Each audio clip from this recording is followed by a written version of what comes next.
Obrigado à professora Ivânia Vieira. Como vocês viram e ouviram, são 3 falas bastante instigantes, mas quem está coordenando os trabalhos tem que se controlar, né? Certo? E devolver a palavra ao professor Paulo Artacho para ele fechar essa primeira parte desse nosso evento. Bom, professora Denildo, eu acho que você não poderia ter sido mais feliz em tentar juntar, né, ciências exatas com ciências humanas, né, na mesma mesa, porque acho que ciência hoje se faz desta maneira, né? A gente não faz mais ciência de alta qualidade isolado, cada um na sua área, mas, na verdade, interagindo com discursos diferentes, claro, mas essa interação é extremamente importante e extremamente profícua para todos nós, né? E eu me lembro que o primeiro experimento que eu fiz aqui na Amazônia foi em 1979, né? Quando eu fui lá na Bacia Modelo, na ZF2, coletar amostras, e na Reserva Duque, que não era a Reserva Duque que é hoje, né? E eu testemunho a enorme mudança, né, que toda a Amazônia sofreu naquela época. Quando saía para Rondônia, não era a Rondônia que a gente encontra hoje, né? Então, esse processo de mudança foi extremamente importante, extremamente profícuo, e também do ponto de vista científico, né? Então, hoje a gente vê lideranças científicas importantes, né, aqui na Amazônia, graças ao apoio da FAPEAM, por exemplo, que é uma fundação realmente exemplar do ponto de vista, né, das fundações de amparo à pesquisa e extensão do Brasil como um todo. E o que a gente observa é que, realmente, trabalhando junto, ciências físicas e ciências humanas, a gente realmente vai chegar lá. Não é um discurso fácil, a gente tenta fazer isso na LBA faz bastante tempo, é uma dificuldade enorme, mas eu acho que é o caminho que a gente tem para, na verdade, encontrar um desenvolvimento que possa ser sustentável. E outro último aspecto que eu queria levantar é de que eu acompanho também, né, o excelente trabalho de divulgação científica, por exemplo, né, que se faz aqui em Manaus, que, na verdade, não são todos os estados do Brasil que fazem esse trabalho, dando uma ênfase importante no desenvolvimento de jornalismo científico, fazendo conhecimento que é produzido, realmente fazendo todo o esforço possível para ele chegar, né, até os ribeirinhos, para ele chegar até a população, que, na verdade, é para eles que toda essa pesquisa de alta qualidade tem que ser dirigida. Então, eu acho que é importante ressaltar o papel, né, aqui em Manaus, que é um papel único no Brasil, né, de apoio forte ao jornalismo científico de qualidade, com editais frequentes para trabalhos, etc. e tal, que eu acho que é muito importante e é um ponto extremamente diferente da trajetória de outros estados do Brasil, pelo menos até onde eu conheço. Então, eu acho que é importante reconhecer essa questão e, cada vez mais, a gente, das ciências exatas, trabalhar com o pessoal de ciências humanas para realmente fazer um trabalho cada vez mais abrangente e fazer a pesquisa realmente chegar onde ela tem que chegar, que é o cidadão lá do interior da região amazônica.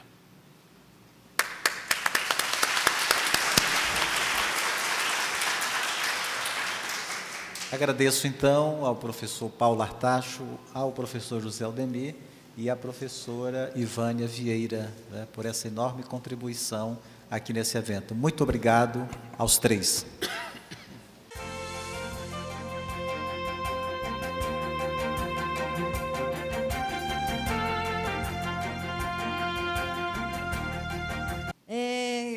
Conversava com o professor Denildo há uma semana atrás, e falava ele do contentamento da Fundação de Amparo à Pesquisa de conseguir fechar a seleção de 3 editais importantes, que mostram, inclusive, quão diverso é o nosso menu de ações, né? Ações voltadas para a academia, ações voltadas para o setor produtivo. Então, ele falava, bem, anuncia no nosso evento, porque vai ser um resultado de impacto e a gente precisa aproveitar esse momento para dizer que nós estamos colocando hoje à disposição da sociedade científica desse Estado 11,7 milhões em propostas aprovadas nesses 3 editais.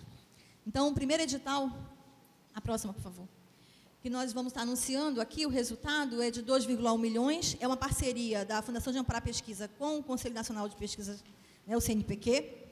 Esse edital, especificamente, ele é para apoiar os grupos, né, de jovens doutores com formação em até 5 anos de formação, e é um edital extremamente importante para a gente. Nós estamos olhando, né, mapeando as nossas competências científicas e não podemos jamais deixar de dar um tratamento diferenciado para esses grupos emergentes. Os jovens doutores têm um potencial importantíssimo, principalmente quando nós falamos na diversificação de áreas em que esses grupos estão inseridos, e aqui tem as áreas do conhecimento, ciências da saúde, biológicas, nós temos ainda uma grande ênfase nas ciências biológicas e agrárias, mas também tivemos grata surpresa em outras áreas do conhecimento, como as ciências exatas e da terra, que é geralmente uma área que nós temos uma baixa adesão. Então, esse grupo, ele está distribuído, a próxima, esses grupos de pesquisa em instituições, inclusive instituições no interior. Aqui nós temos outro ponto estratégico, que hoje se configura de modo diferenciado em nosso Estado. Nós já temos uma desconcentração de instituições de pesquisa, claro, muito jovem, muito incipiente ainda, em fase de formação, mas já sai da capital. Quando nós olhávamos nossa distribuição de resultados de programas, de apoio à pesquisa, em 2004, em 2006, nós não tínhamos a configuração que temos hoje. Graças a quê? Graças a um conjunto de políticas, não somente políticas estaduais, mas também potencializadas por um esforço federal, de nós criarmos unidades no interior do Estado. E aqui eu estou dentro de uma casa, a Universidade do Estado do Amazonas, que coloca essa linha como prioritária. Mas não podemos deixar de falar da UFAM, que tem as suas unidades no interior, e o IFAM, o Instituto Federal, que hoje também já permeia o interior do nosso Amazonas. Então, isso é um movimento que nós temos que acompanhar, porque isso vai fazer com que nós possamos estar interiorizando os processos de pesquisa e, principalmente, criando situações para que esses grupos possam crescer e esses doutores possam ficar lá, nessas unidades do interior. Então, a gente tem aqui a UFAM de Taquatiara, o IFAM de Parintins e a UFAM de Humaitá, recebendo projetos primeiros projetos, dos recém-doutores. A próxima, por favor. Esse é o nosso edital, que é o nosso edital mais robusto em termos tanto de investimento quanto em termos de abrangência. É o nosso Programa Universal Amazonas, é aquele nosso edital que atende todas as áreas do conhecimento, e que também atende mestres e doutores. E por que o Amazonas ainda investe na formação de mestres? Ora, nós temos uma comunidade científica bastante recente, cuja pujança de fomento retoma de 9 anos. Então, nós precisamos, sim, incentivar fortemente os nossos mestres para que eles ganhem robustez em nível local para aumentar a sua capacidade de formação na área de doutores e potencializar a publicação para que ele possa concorrer também no cenário nacional. Isso vale para os doutores que estão acessando esse fomento. E aqui nós temos uma grata surpresa, que não seria surpresa, porque a gente acompanha esse movimento e não poderia se esperar outra coisa, de um Estado que vem há 9 anos investindo fortemente e acompanhando uma política de ciência, tecnologia e inovação, de forma articulada, universidades, Secretaria de Ciência e Tecnologia, Fundação de Amparo à Pesquisa, e esse é um movimento que não é um movimento uníssono somente das instituições de governo, mas é um movimento onde nós temos um irmanado nos nossos conselhos, nas nossas câmaras de assessoramento científico, a quem eu quero agradecer o esforço que tem nos dado junto à Fundação para que a gente consiga lograr êxito nos nossos editais. E aí nós temos um edital com 390 propostas, das quais somente 23 foram não recomendadas. Eu falo de 390, das quais somente 23 não foram recomendadas.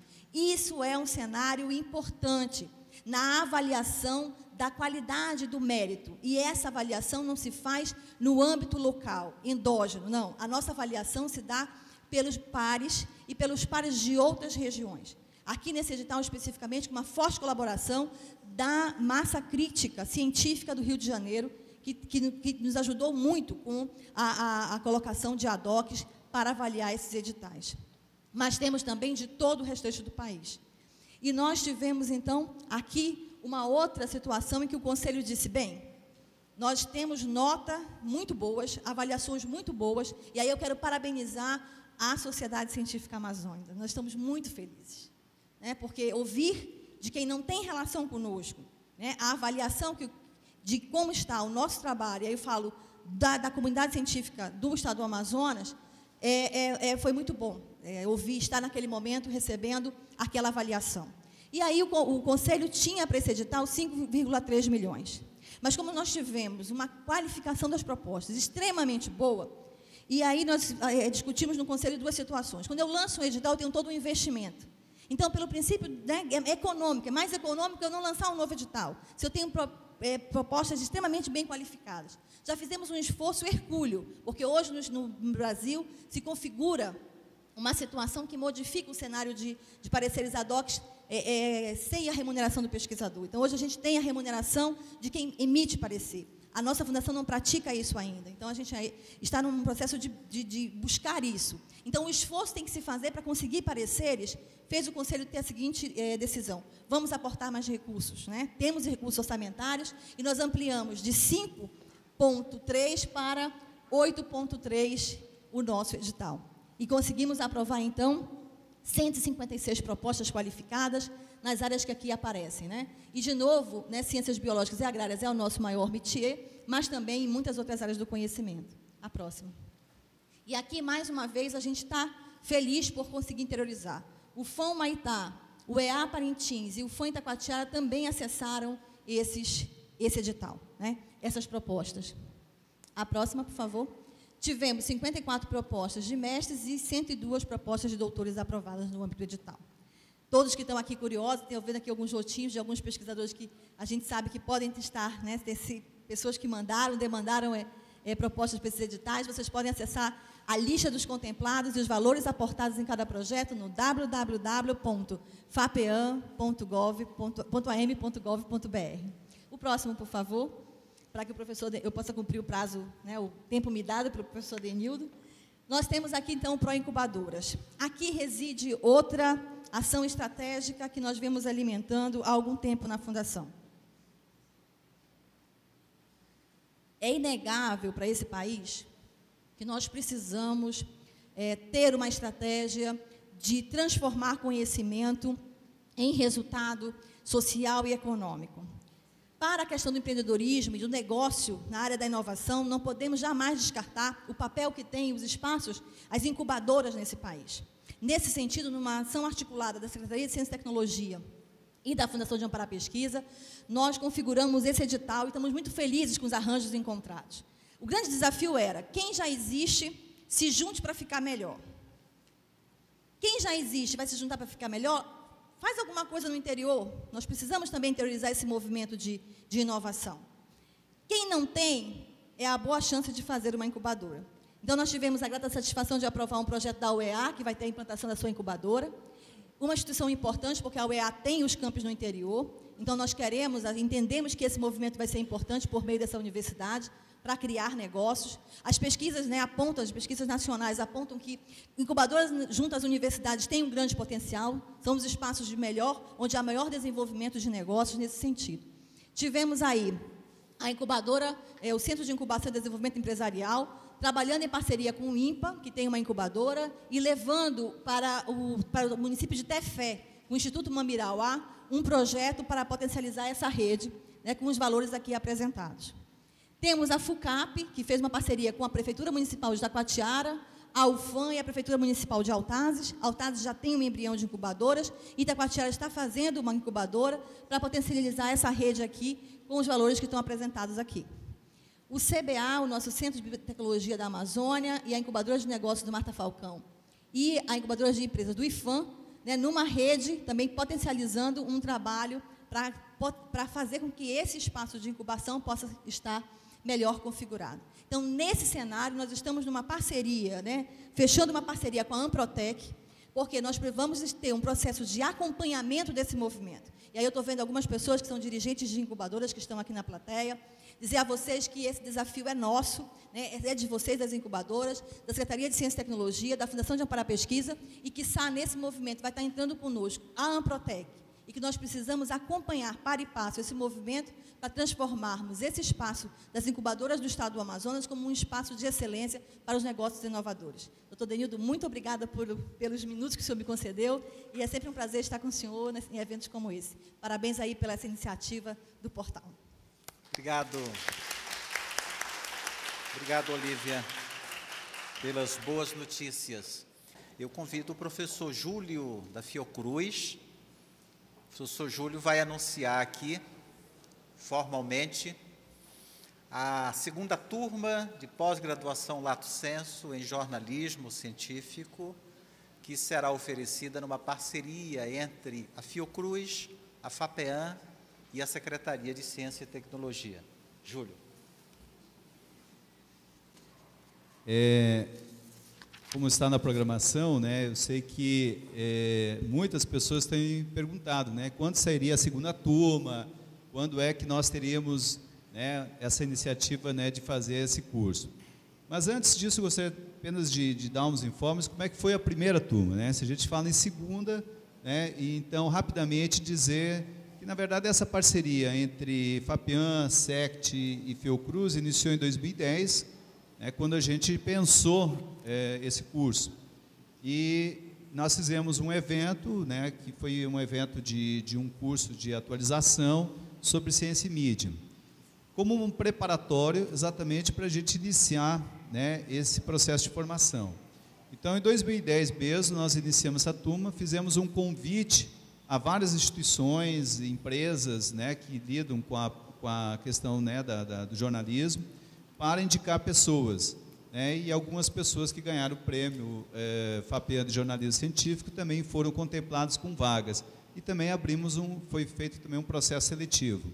Então, nós iniciamos com um grupo de em torno de 38 pessoas, 38 profissionais de comunicação, e nós conseguimos, então, encerrar essa turma com 25, porque todo mundo fala, esse povo, né, do jornalismo é um povo difícil, né, de segurar em sala de aula, né, e configurar tempo, horário, etc. Então, esse curso nós encerramos com 25, e a proposta dele foi um curso, né, de apresentar projetos, né, de pesquisa ou projetos de intervenção na área da divulgação do jornalismo científico.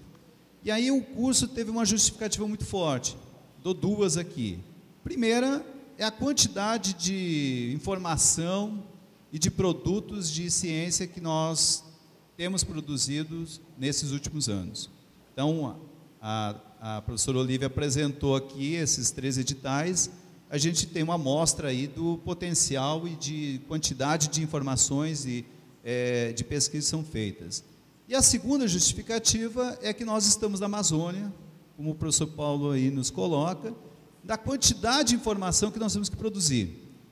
E aí nós destacamos que a questão da divulgação e do jornalismo científico não é só uma questão de tradução da informação científica, mas também de produção, né, de informação científica, né, no teor dessa área do conhecimento que é, né, o jornalismo. Tá certo, professor? É isso? Professora Ivane? Então, na verdade, esse é o grande motivador para a gente continuar essa parceria, que é uma parceria que deu certo. Então, nós fizemos uma combinação de que hoje nós estamos lançando, na verdade, a ideia, a proposta, já estamos tramitando, né, todo o processo, né, em termos burocráticos, mas o desenho já está pronto. Então, a ideia nossa é lançar o edital em dezembro, e em março do ano que vem a gente fazer um evento, né, com uma aula inaugural, como a gente fez da primeira turma, convidando todos a participar, né, do início das aulas dessa segunda turma. Então, todos logo verão as notícias em relação a essa segunda turma, e aí esperando que tenha o mesmo sucesso, né, da primeira. Então, nós temos vários ex-alunos aqui, né, formados no curso, e pode ser as melhores testemunhas, os melhores que pode informar sobre como é que foi o curso, como é que foi a turma. Eu gostaria de informar aqui, talvez vocês perguntem, mas a Fiocruz tem competência para fazer isso? Na verdade, a Fiocruz é uma instituição muito grande, né? Então, a competência está distribuída em todo o Brasil. Então, nós tivemos docentes de outras unidades da Fiocruz, de outras instituições, tanto locais como de fora, né? Nós tivemos profissionais do Museu de Astronomia e Ciências Afins, do MAST, lá do Rio de Janeiro, da Fiocruz do Rio, de várias unidades, da USP, né, daqui, né, mesmo da Uninorte, da UFAM.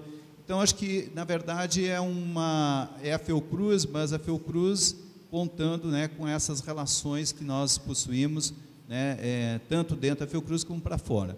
Mas por quê? Porque a gente entende que é uma área estratégica, uma área necessária, porque a gente precisa, de fato, melhorar e qualificar, né, as informações de ciência e tecnologia.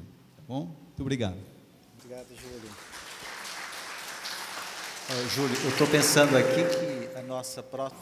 Eu convido agora a professora Andréa Weichmann para, muito brevemente, né, apresentar uma outra novidade passar para o público, compartilhar com o público uma outra novidade, que é o SION, que é o Sistema Online de Indicadores de CIT do Estado do Amazonas. Esse sistema, essa plataforma, ela foi desenvolvida numa parceria entre a Secretaria de Ciência e Tecnologia, a FAPEAM e os nossos colegas da Universidade Federal do Amazonas, né? A equipe da primeira parte do projeto, que resultou nesse módulo que será apresentado aqui, ou nessa plataforma já, ela foi coordenada pela professora Andréia, né? E em seguida a entrega do produto, a professora Andréia assumiu a diretoria científica da FAPEAM, e o projeto passou a ser assumido na sua segunda fase pela professora Tayana, né, da Universidade Federal. Andréia, por favor. É com imensa satisfação que a gente traz hoje a público o sistema de indicadores online de ciência, tecnologia e inovação do Estado do Amazonas, com o professor Odenildo colocou um projeto que na sua primeira fase foi coordenado por mim, né, juntamente com o desenvolvimento feito pela minha equipe que eu coordenei na Universidade Federal do Amazonas, e agora, né, que neste momento eu me encontro diretora técnica científica da FAPEAM, a coordenação da professora Tayana Conde. Não é com pouca modéstia, acho que talvez, né, aliás, é uma coisa que nos enche de orgulho, e o mérito não é da equipe que conseguiu transformar as ideias em realidade, mas eu gostaria aqui de colocar a público a ideia inovadora e visionária do professor Odenildo, quando nos chamou e colocou o desafio, né, na mesa de criar um sistema de indicadores de ciência, tecnologia e inovação, né, um sistema que estivesse disponível online, que trazesse informações dos indicadores do Estado, né, dos investimentos de ciência, tecnologia e inovação no nosso Estado, né, praticamente em tempo real, criando uma ferramenta que hoje, na realidade, é pioneira, porque no formato que ela se apresenta, só existe mesmo, né, aqui no Estado do Amazonas. E, mais uma vez, eu, né, tenho orgulho de falar que, apesar de estarmos na região norte, apesar de sermos tratados muitas vezes como desiguais, apesar de que o país nos olha, né, como diferentes, somos pioneiros, né, em lançar sistemas que implicam tecnologias de inovação, e que será certamente demandado por outros estados e por outras secretarias.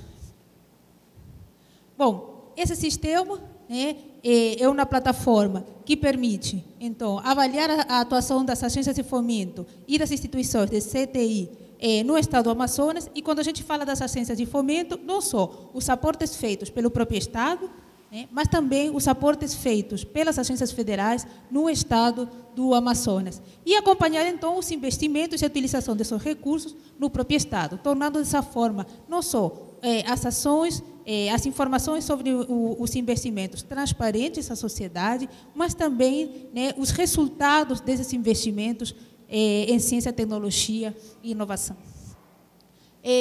Como falei, então, o objetivo, ou a motivação, de fato, é tornar transparente a execução desses investimentos e poder fornecer aos gestores de ciência, de tecnologia, de informação ao público geral, aos jornalistas, a quem quiser, de alguma forma, né, saber o que está acontecendo e ter essas informações, né, o que está acontecendo com o fomento e o apoio das atividades de ciência, tecnologia e inovação. Por isso que o lema, né, de nosso sistema é tenha ciência, né, no trocadilho, em qualquer parte do mundo. Por que em qualquer parte do mundo? Porque nosso sistema funciona, né, no celular, no tablet, no desktop, no notebook, em qualquer sistema portátil que tenha acesso à internet. Então, nós podemos hoje acessar o SION, né, em qualquer dispositivo móvel, e essa foi uma, né, das ideias de trazer um sistema pautado, né, na mobilidade, na acessibilidade, tá, na integração de informação, na transparência, e dessa forma também contribuindo para a governança, né, das ações de ciência e tecnologia no nosso Estado.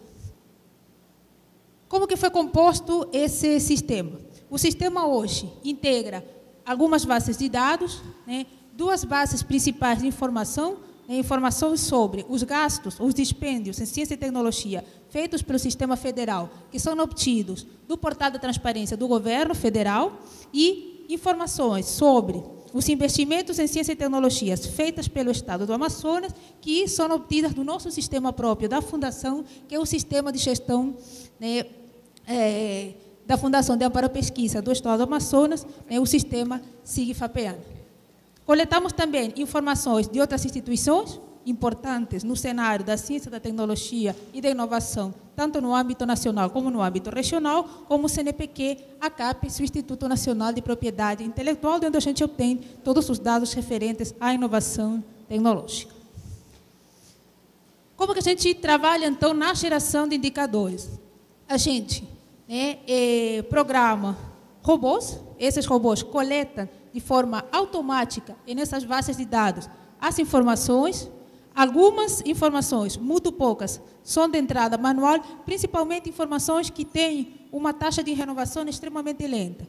Por exemplo, dados de inovação, quando o censo de inovação, o censo feito pela Pintec, é um censo que é feito de 2 em 2 anos. Então, dá muito trabalho e não faz muito sentido ter um robô que vai coletar informação de 2 em 2 anos. Essa informação entra no sistema manualmente. Mas o resto das informações do nosso sistema, elas são coletadas automaticamente por robôs que são programados para acessar as bases de dados na temporalidade de renovação dessa própria informação. Portanto, por exemplo, o Portal de Transparência, a cada 8 dias, o governo lança todas as informações de movimentação financeira. A cada 8 dias, o robô faz a varredura e coleta todas as informações referentes ao Estado do Amazonas. Essas informações, então, passam a compor um banco de dados, né, e, a partir daí, são, né, gerados os diferentes indicadores que a gente tem no sistema, que podem ser filtrados, inclusive, na hora de você gerar o relatório, na apresentação dessa informação, poder filtrar por data, periodicidade, local, programa, fonte. Temos diferentes níveis, né, e de apresentar, né, a informação, de desagregar a informação desse indicador.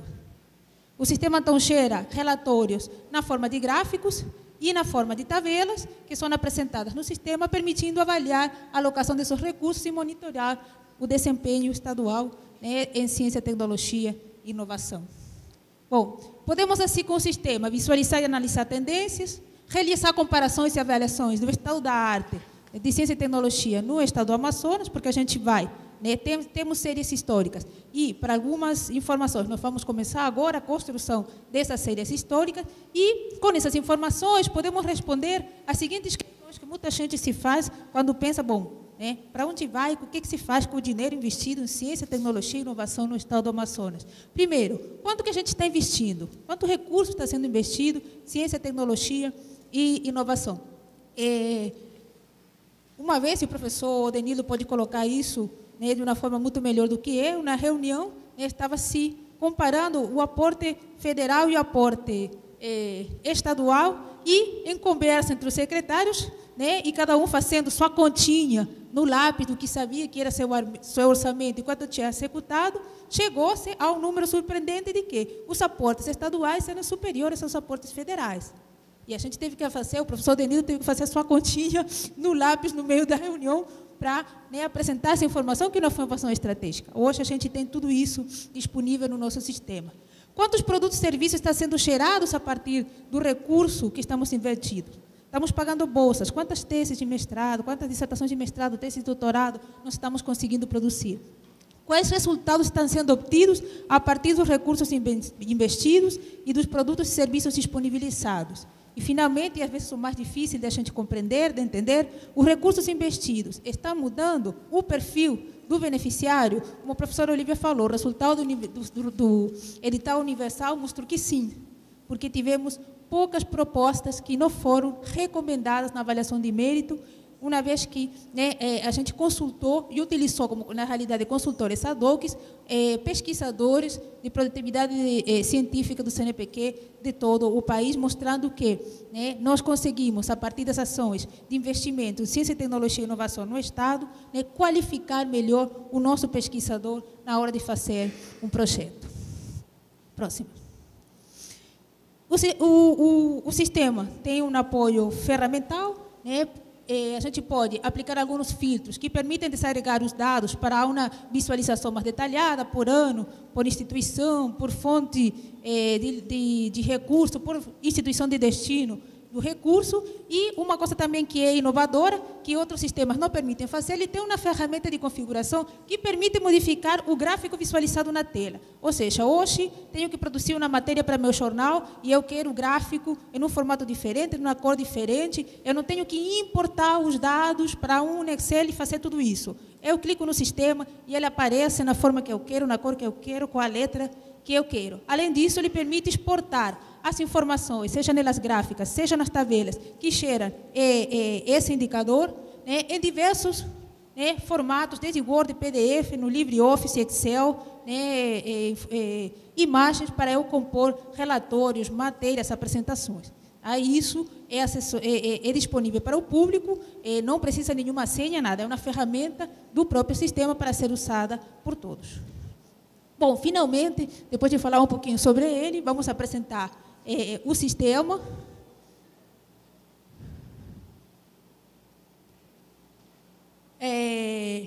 Essa é, né, a página principal do sistema. Tem uma área restrita, porque essa área é justamente para aquelas pessoas autorizadas ao ingresso das informações manuais, mas tudo que o público precisa saber está ali disponível para todo mundo usar. Os indicadores são agrupados em diferentes categorias. Recursos humanos, vou ter toda a informação de formação de recursos humanos e disponibilidade, capacidade, qualidade do recurso humano que trabalha em ciência, tecnologia e inovação no Estado do Amazonas. Recursos financeiros, né, dinheiro federal e dinheiro estadual investido em ciência, tecnologia e inovação. Ações de ciência e tecnologia, ou seja, né, quantas propostas são lançadas nos diferentes editais, quantas são qualificadas, quantas são aprovadas, quantas são financiadas em nosso Estado, e as ações de inovação. Clica em recursos financeiros, eu vou mostrar. Podemos entrar tanto clicando no ícone, como pelo menu, né, aqui do lado, e vamos bolsas e recursos para pós-graduação. Número de bolsas concedidas pela FAPEAN, sempre eu gosto de clicar nesse indicador, né? Ele me mostra na primeira tela, né, a série histórica, só a partir de 2009, do quantitativo de bolsas concedidas. Todo mundo vai falar, 2012 concedeu menos que 2011. A gente ainda tem que implementar alguns grandes programas, né, que estão justamente nesse mês em implementação. Se eu clico em mais detalhes, vai aparecer a descrição do indicador, a fonte da informação, algumas notas que colocam algumas características desse indicador, e aqui eu posso ver a tabela me mostrando o dado. Se eu clico aqui em mais detalhe nas tabelas, eu posso ver quantas bolsas foram disponibilizadas em cada edital, em cada ano. São várias páginas, são mais de 4 páginas, porque todas as informações de todas as bolsas concedidas em todos os editais. Mas eu gostaria, Horácio, clique em ferramentas. Como eu falei para vocês, nós podemos programar, moldar a visualização do gráfico no formato, né, que melhor se adeque à apresentação que eu quero fazer. E aí, Horácio, faço uma mudança. Tu é o artista dessa parte, o Horácio que criou toda essa interface, ele é um dos nossos desenvolvedores. Então, eu posso mudar o tipo de gráfico, o fundo do gráfico, a fonte do gráfico.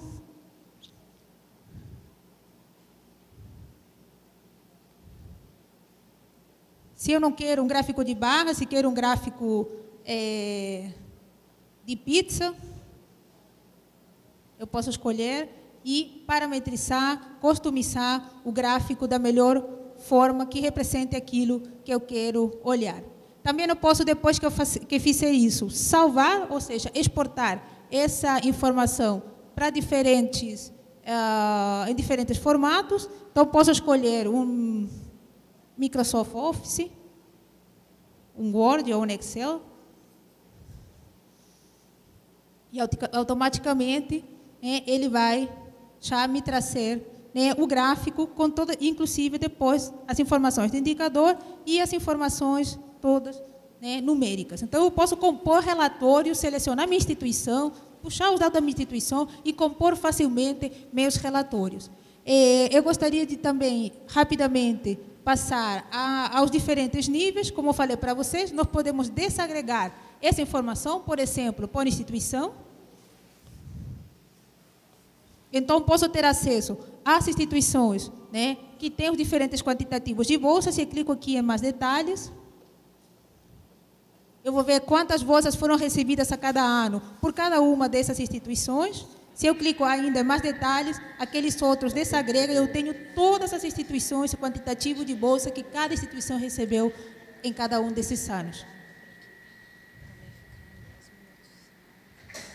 Volta para níveis. Por área de conhecimento. Então, posso ver quais são as áreas de conhecimento onde a gente tem hoje alocado o maior quantitativo de bolsas. Tá? Tem outros, claro, porque a gente tem um agrupamento aí de várias áreas e de informações no qual o programa não define a área específica de conhecimento para a qual ela vai ser atribuída, mas eu sempre pensei que a biológicas disparava na quantidade de bolsas, e eu vi que, por exemplo, no ano 2012, ela não se destaca muito mais que, por exemplo, as ciências humanas. No ano 2009, inclusive, as ciências humanas foi a área com o maior número de bolsas. Então, as informações que hoje estão retornando do sistema nos estão dando a real dimensão de como esse investimento está chegando, como esse investimento está gerando produtos, tanto na ciência, na tecnologia, como na inovação no Estado. Como meu tempo, eu acho que já foi ultrapassado, deixo o sistema aí para vocês. Por favor, usem, abusem, mandem para nós via e-mail suas críticas. Tem uma área aqui, onde vocês, se tiverem alguma dúvida, se vocês encontrarem algum erro, podem encaminhar para a nossa equipe. O sistema está na versão beta, ou seja, é ainda na versão de teste. É importante que vocês usem e nos mandem a informação e a apreciação de vocês para que a gente possa melhorar a cada dia esse nosso instrumento de divulgação das informações de ciência, tecnologia e inovação do nosso Estado. Obrigada. Obrigado, Andréia, muito obrigado. O Sion é a realização de um velho sonho nosso, de poder ter em mãos informações como essas que vocês viram aí. Eu brinco nas redes sociais dizendo que, e também provocando um pouco os jornalistas aqui, que a maioria não acredita nos santos de casa, o que é comum em todo lugar. Não é melhor um santo de fora do que um santo de casa. E eu tenho dito que nós temos feito muitos milagres aqui, os nossos santos têm feito muitos milagres. O Sion é um exemplo dele. Nenhum estado deste país tem um sistema semelhante a este. Tanto que o Sion foi apresentado aos secretários de Ciência e Tecnologia de todo o país, e nós acertamos um acordo de cooperação entre os estados para que cada um tenha o seu Sion e a gente possa ter uma plataforma nacional convergindo, para a qual deverão convergir as informações de todos os estados. Portanto, a gente está dando uma contribuição enorme para os indicadores nacionais de ciência, tecnologia e inovação. Eu chamo agora o Eduardo, que é secretário executivo, adjunto da secretaria, para apresentar o portal Ciência em Pauta, que é a nossa grande, digamos assim, glória dessa tarde. Boa tarde a todos, boa tarde a todas. É realmente um grande prazer ter essa participação dos convidados nesse momento. É um momento especial para a Secretaria de Ciência, Tecnologia e Inovação, uma vez que esse portal ele vem congregar algo que aconteceu no mundo real, né? Vem no virtual contemplar o que aconteceu hoje nesse momento. É um ambiente onde os debates, as ações, a difusão da informação científica chega de uma maneira que possa ser consumida pelo grande público, né? Então, o mecanismo é um meio importantíssimo para a difusão da ciência e tecnologia. Também aguça o interesse do público em geral por uma pauta específica dessa área, que é tão importante para o cotidiano da população. Falava ainda há pouco que falar de ciência, tecnologia e inovação como uma política pública ainda é algo a ser pontuado ou pautado como ponto principal nas ações de governo, como uma estratégia de governo. Uma vez que a política pública ela tem um desdobramento muito grande naquilo que emana da sociedade. E como priorizar um investimento onde, de repente, a linguagem e o acesso à informação muitas vezes encontra num nível, muitas vezes, abstrato para grande parte da população, que, de repente, entende os seus problemas, compreende as suas necessidades, mas não consegue fazer a inferência de que a ciência, a tecnologia e a inovação, em grande parte, potencializam essa transformação do nosso cotidiano. Seja desde a transformação e do uso de uma comunicação como via celular, seja um microfone sem fio, até o desenvolvimento de tecnologias sociais que impactam diretamente na qualidade de vida das comunidades tradicionais no mais profundo Amazonas.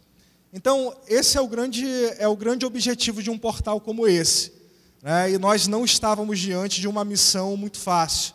Eu vou destacar aqui, professor, uma história que o professor Denildo colocou um simples desafio para a Secretaria de Ciência e Tecnologia.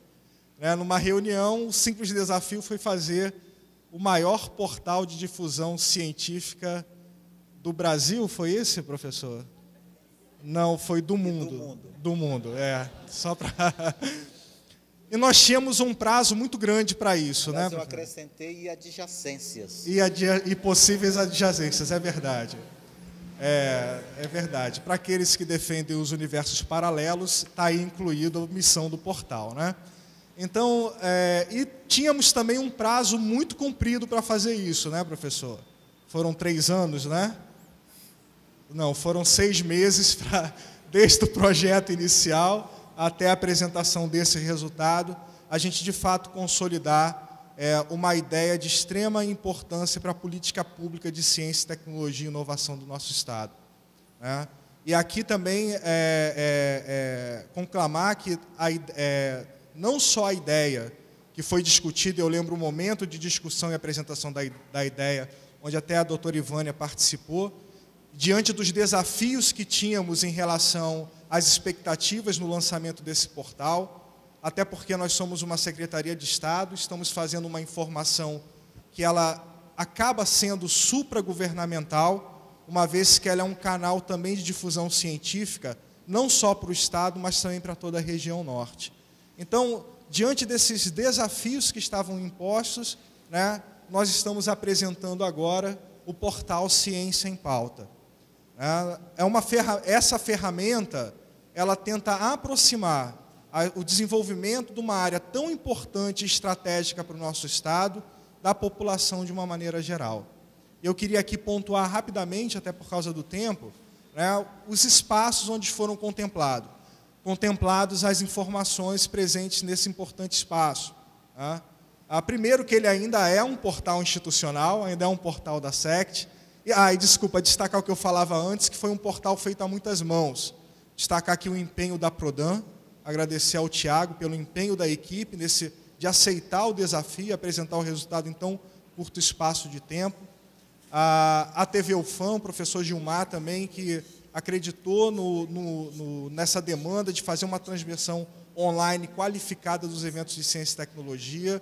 As faculdades, a Uninorte, que depois nós vamos ver aqui tem uma contribuição grande com a Rádio Ciência, a Fundação TV Cultura do Estado e a Rede Brasil, também abastecendo de informações com o Papo Ciência, e principalmente a equipe da Secretaria de Ciência, Tecnologia e Inovação, Departamento de Comunicação, que pegou a mão na massa mesmo na execução da ideia. Então, apesar de ser, ainda um site institucional, o Ciência em Pauta é um portal de informações de ciência, tecnologia e inovação. Nesse primeiro espaço que nós temos aqui, essa seção em destaque editoriais, contempla uma série de informações jornalísticas relevantes para o estado do Amazonas e para a região norte, e também informações internacionais e nacionais que são de extrema relevância para a ciência, tecnologia e inovação como um todo.